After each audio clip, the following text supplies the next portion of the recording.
Hi guys, it's Coach Joe Micela here with Performance One Advanced Sports Training. Today we're going over the front squat and different aspects of how important the front squat is for all athletes, okay?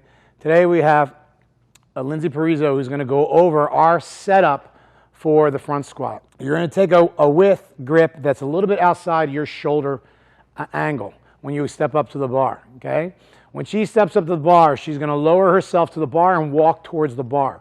What we're looking for is that her elbows, like I said, are up at about a 45 degree to about a 90 degree angle. The biggest key is about keeping as much contact surface between her shoulder and her collarbone, okay? We don't want any ridges or any offset positions. She's going to take a step up.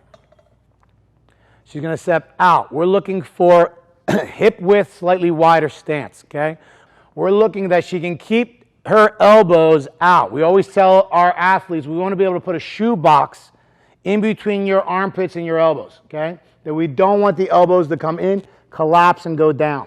It's very important. She's keeping a balance, if you can look from the side. So from that side angle, we want to make sure when she descends first into a quarter squat depth, up, that there's very minimal dropping of the elbows or the chest. She does it again to quarter depth, up, and goes. Then she'll go to a parallel, okay? Half squat, up.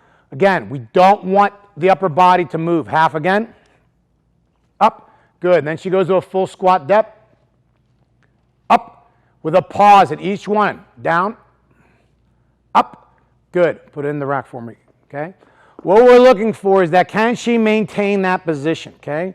So we're developing strength to hold the position and then strength to move through position, okay? Those are very critical, especially with beginners, okay? Beginning athletes of any kind, okay? They understand that they can hold their position. That's why we have those three levels, those halting position points of a quarter depth, half or parallel, and into that full depth. What we're looking for at that full depth, that they're not rotating their pelvis under them or forward, or they're rocking forward onto their toes, or they're buckling their knees of any capacity, okay?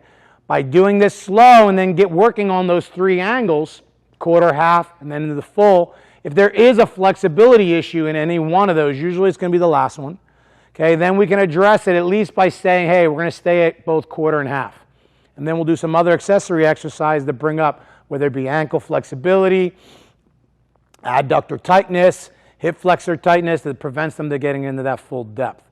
So we'll work on those, at least those quarter and a half movements until we can slowly get them down into that deeper position. So guys, what we're going to go over too, if you do have an athlete that once they get below parallel squat position, they have a tendency to rock up onto their toes. What we'll do is we'll take anywhere between a quarter inch to a half inch, maybe even sometimes 3/4 inch piece of plywood, and we'll put that under their heels, just the tips of their heels. This is going to actually help them stay more upright and vertical. Lindsay again is going to go down to quarter, up, half, up, and then a full depth, up. Good, thank you. That little bit of that angle on her heel, again, will help stretch out that calf and that Achilles tendon, even though she had weightlifting shoes on. Sometimes with beginners or people that you have, they're not going to have access to those weightlifting shoes. They may be in a flat shoe like I'm wearing it now. Okay, when they're squatting down, they're rocking up. So we'll put that block underneath there. It could be one workout, it could be 3 workouts, it could be 3 or 4 months that you have to use this block in order to get them into that position. That's okay. Okay. In the meantime, they're rolling their calves out, they're working flexibility of their ankles. But we want to be able to make sure they can at least understand this movement pattern. Okay. So if we need to do that, that's not a problem. We're going to do that with. So we get asked a lot, back squat or front squat, which is better? And in reality, we want both. Okay. So a complete strength and conditioning program, a complete Olympic weightlifting program, will have aspects of both back squat and front squat in them. Now, the ultimate test was like, hey, you could only pick one of those movements to do for the rest of your career, the rest of your lifting cycle. I'm going to be honest with you, it'll probably be front squat. And there's a couple of reasons for that. One is that there's going to be a huge functional benefit from holding a bar in front of you as you're squatting down. Not only that you're working your legs while you're doing that movement, but there's going to be a tremendous amount of both lower and upper back stabilization, along with core stabilization to do that movement. So from a functionality standpoint, for general athletes, that's huge, okay? We want their core to be developed more, stressed more. We want that flexibility of the upper back. Also, if you're incorporating cleans or any other type of Olympic lifting movement into your strength and conditioning program, they're a great foundation to not only teach you position and control, but they have a direct transfer effect of that movement. What does that mean? That means that if you can front squat with good technique and position, it's going to aid in your development of a clean, okay? So we teach here receiving positions of your clean first. Well, what is that? That's your front squat. So the better you get at front squats, you're going to develop all the necessary muscles and motor patterns, okay, on the back end of that clean. So then we're working on getting that bar to that position. So it's very important to learn that.